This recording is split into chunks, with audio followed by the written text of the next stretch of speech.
अस्सलामुअलैकुम। यूनानी शिफा खाने में आपका स्वागत है। अब हम आपको एक और नई जानकारी दे रहे हैं। आज हम आपको जानकारी दे रहे हैं माजून सरंजान के बारे में। ये माजून सरंजान सभी कंपनी बनाती है। ये देखिए मेरे सामने क्योर कंपनी का है। क्योर कंपनी के रिज़ल्ट बहुत ही अच्छे आ रहे हैं, इसलिए मैं आपको क्योर कंपनी का बता रहा हूँ। आप चाहे जिस कंपनी का ले सकते हो। ये माजून सरंजान जॉइंट दर्द के लिए बहुत ही प्रसिद्ध है।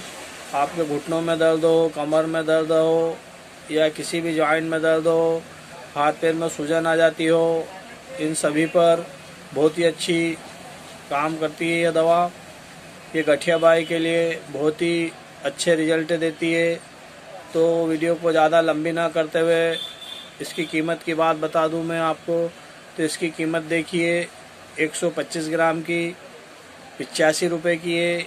आप इसे किसी भी यूनानी दवाखाने या यूनानी मेडिकल से आसानी से पा सकते हैं। इसके साथ आपको थोड़ा परहेज करना पड़ेगा। अगर ये दवा चलती है तो आपको खट्टे और चावल ठंडे वगैरह का थोड़ा परहेज कर लेंगे तो बहुत ही अच्छे रिजल्ट आएंगे। अगर हमारी वीडियो पसंद आए तो शेयर और लाइक ज़रूर कीजिए। अगर किसी का फ़ायदा हो जाता है तो उसे उस तक के वीडियो ज़रूर पहुंचाइए।